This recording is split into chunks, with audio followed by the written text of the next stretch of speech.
Hello अस्सलाम वालेकुम, welcome to my channel. आज मैं जो आपके साथ डिस्कस करने वाली हूँ वह है कंपलसरी इंग्लिश पार्ट 1, जिसका कोड है 386 और ये इलामा इकबाल ओपन यूनिवर्सिटी की बुक है इंग्लिश की। ठीक है, तो ये आपकी आसानी के लिए मैंने प्रिंट आउट निकाल लिया है ताकि आप लोगों को समझने में आसानी हो। तो हमारे पास जो पहला यूनिट है इसका वो है इफ़ेक्टिव स्टडी स्किल्स, और इसमें हम पढ़ेंगे the basics of effective learning. तो जो सबसे पहले वाला हमारे पास पैराग्राफ है, इसमें इन्होंने इस बुक की इंट्रोडक्शन हमारे साथ की है कि इन्होंने इस बुक को इस तरीके से क्यों डिज़ाइन किया हुआ है और ये कैसे आपको मैक्सिमम बेनिफिट देगी कि आप इस स्टडी से फ़ायदा हासिल कर सकें, इसको अपनी डेली लाइफ में यूज़ कर सकें। इसका जो सेकंड पैराग्राफ है ये वाला, तो इसमें इन्होंने हमें बताया है इस वाले में कि ये वाले में इन्होंने हमें बताया है कि इस बुक में टोटल 9 यूनिट्स हैं और हर यूनिट के 3 पार्ट्स हैं आगे, या फिर 3 सेक्शंस भी आप इसे कह सकते हैं, section A, section B and section C. और हर सेक्शन में इन्होंने डिफरेंट चीज़ों को डिस्कस किया गया। फॉर एग्जांपल जो पहला वाला सेक्शन है, इसमें हमें ग्रीटिंग करना, किसी को ग्रीट करना या उनके साथ हम किसी से बातचीत जब आगाज़ करते हैं तो हम कैसे करेंगे वो हमें सिखाया जाएगा।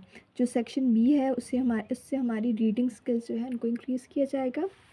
और जो थर्ड वाला सेक्शन है वो है फिलिंग फॉर्म्स एंड क्वेश्चनेयर्स, यानी हम लोग राइटिंग में कहाँ तक पहुँचे हैं, इससे हमने कितना सीखा। ठीक है, तो ये जो सारा पैराग्राफ है उसमें इसी बारे में हमें बताया गया है। उसके बाद उन्होंने कहा है कि इसमें हम लोगों ने इस बुक के अंदर lots of headings and explanations डाली हुई हैं ताकि आपको याद करने में आसानी हो। चलिए नेक्स्ट पेज पे जाते हैं।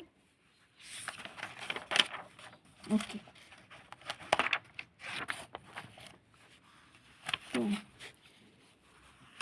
जो हमारे पास नेक्स्ट पेज है इसमें इन्होंने बताया है कि आप एक डिफरेंट टाइप्स ऑफ सिंबल्स हमने दी हुई हैं जिससे आप डिफरेंट चीज़ों को समझ सकेंगे इस कोर्स में। इसमें काफ़ी एक्टिविटीज़ भी हैं जो कि आपको रिवाइज़ करने में और जो कुछ आपने याद किया है पहले वो उसको दोहराने में आपकी मदद करेंगे ताकि आप आगे बढ़ने के साथ साथ जो आप पीछे याद कर चुके हैं वो भी आपको याद रहे।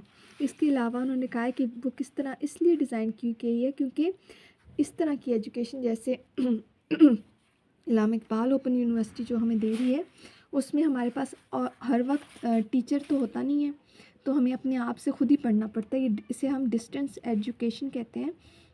और ट्यूटर ना होने की वजह से इस बुक को ऐसे डिज़ाइन किया गया है कि आपको लगे जैसे ये बुक ही आपका एक ट्यूटर है और ये आपको सब कुछ सिखा रही है। उन्होंने कहा इसमें ये कह रहे हैं कि इनके पास बहुत डिफरेंट तरह की टेक्निक्स इन्होंने यूज़ किए हैं जो नॉर्मल आप जो इससे पहले बुक्स पढ़ रहे हैं उसके मुकाबले में। फॉर एग्जांपल जब आपने जो मैट्रिक में जो बुक पढ़ी होगी उसमें आपने क्या पढ़ा होगा, ये देखिए इन्होंने बताया हुआ है। आपने शॉर्ट स्टोरीज़ पढ़ी होंगी, एसेस पढ़े होंगे या फिर पोएम्स पढ़ी होंगी, प्लेस पढ़े होंगे कोर्स में, और वो आपने क्या किया होगा, आइडियाज़ लिए होंगे, उसको पोएम्स को लर्न बाय हार्ट कर दिया होगा, यानी आपने उनको याद कर किया होगा। लेकिन इस बुक में उस तरह की ना कोई शॉर्ट स्टोरीज़ है, ना कोई पोएम्स है और ना कोई ऐसी चीज़ है जो आप ऐसे याद करके या रटा लगा के आप एग्जामिनेशन में लिख सकते हैं, बल्कि इसमें इन्होंने डायलॉग्स दिए हैं और एग्जाम्पल्स दिए हैं कि आप कैसे लोगों से मिले तो उनके साथ आप कैसे बात करेंगे। अगर आपने कोई अपने लाइक्स और डिसलाइक्स डिस्कस करने हैं तो वो आप कैसे करेंगे, या फिर आपने किसी के साथ डायलॉग करना है, कोई बात करनी है तो आप कैसे कर सकते हैं। इसमें उन्होंने एक्सप्रेशंस दिए हुए हैं जिससे आप किसी के क्वेश्चन का आंसर दे सकते हैं या किसी से क्वेश्चन कर सकते हैं। यानी जब भी आप क्वेश्चन करते हैं तो आपको क्या यूज़ करना पड़ता है, who, where, why, when, what etcetera.